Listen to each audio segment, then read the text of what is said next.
Assalamualaikum warahmatullahi wabarakatuh. Di sini saya akan menjelaskan tentang pendidikan Islam pada masa Rasulullah SAW dan pada masa Khulafaur Rasyidin. Yang pertama, pendidikan Islam pada masa Rasulullah SAW. Pendidikan Islam bermula pada saat Nabi Muhammad SAW diutus menjadi seorang Rasul Allah di Mekah. Pendidikan pertama yang dilakukan Nabi adalah membentuk pribadi muslim untuk menjadi kader-kader yang bersemangat, memiliki jiwa dan mental yang kuat, serta tangguh dari segala cobaan, yang kelak diharapkan menjadi unsur pembentukan masyarakat Islam dan pendidik yang baik. Pendidikan yang dilakukan Rasulullah SAW pada saat di Mekah kepada sahabatnya masih melalui perseorangan dan rahasia.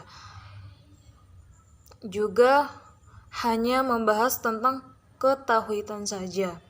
Sedangkan pendidikan pada masa di Madinah merupakan pusat segala pendidikan duniawi dan agamawi. Kedua, pendidikan pada masa Khulafaur Rasyidin. Pada masa pemerintahan Abu Bakar As-Siddiq, dari segi pendidikan Islam pada masa Abu Bakar tidak jauh beda dengan pendidikan pada masa Rasulullah SAW, karena jarak antara Abu Bakar dan Rasulullah SAW tidak jauh beda, yaitu yang terdiri dari pendidikan tauhid atau keimanan, akhlak, ibadah, dan kesehatan. Dan pada masa inilah adanya sistem pendidikan dengan cara menulis atau disebut juga dengan kutab. Kemudian pada masa Khalifah Umar bin Khattab. Nah, pada masa ini dalam hal pendidikan, Khalifah Umar membangun tempat-tempat pendidikan atau sekolah, juga menggaji guru-guru, muadzin, dan dana baitul mal. Khalifah Umar bin Khattab merupakan seorang pendidik yang melakukan penyuluhan di kota Madinah.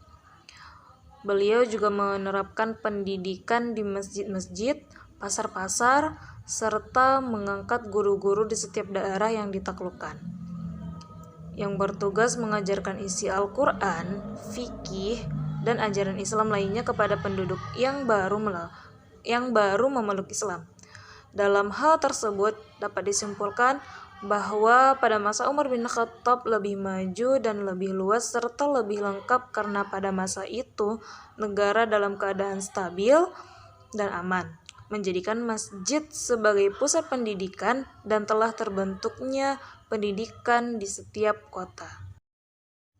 Kemudian pendidikan pada masa Khalifah Utsman bin Affan. Pada masa ini umat Islam sudah tersebar luas. Mereka memerlukan pemahaman Al-Quran yang mudah dimengerti dan mudah dijangkau oleh alam pikirannya. Peranan hadis atau sunnah Rasul sangat penting untuk membantu dalam penjelasan Al-Quran. Lambat laun timbullah bermacam-macam cabang ilmu hadis. Tempat belajar masih di kutab, masjid-masjid, atau di rumah-rumah. Pada masa ini bukan hanya Al-Quran yang dibahas, yang dipelajari, tapi juga ilmu hadis yang dipelajari langsung dari para sahabat Rasulullah SAW. Kemudian pendidikan pada masa Khalifah Ali bin Abi Thalib. Nah, pada masa Khalifah yang keempat ini, kegiatan pendidikan banyak mengalami hambatan dari berbagai pihak yang berbeda-beda kepentingan. Dasar pendidikan Islam yang tadinya bermotif akidah tauhid, sejak masa itu tumbuh atas dasar motivasi, ambisius kekuasaan dan kekuatan, tetapi sebagian besar masih tetap berpegang teguh kepada prinsip-prinsip pokok yang diajarkan oleh Rasulullah SAW. Dapat diduga bahwa pendidikan pada saat itu mengalami hambatan karena adanya perang saudara.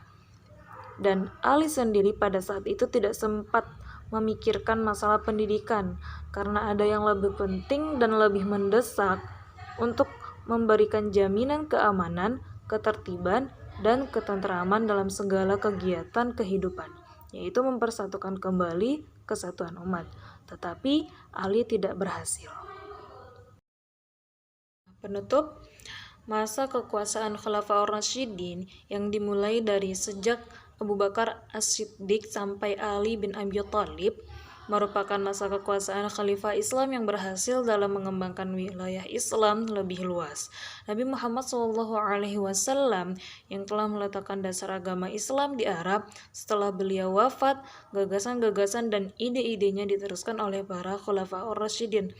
Ekspansi ke negeri-negeri yang sangat jauh dari pusat kekuasaan dalam waktu yang tidak lebih dari setengah abad merupakan kemenangan yang menakjubkan dari suatu bangsa yang sebelumnya tidak pernah memiliki pengalaman politik yang memadai.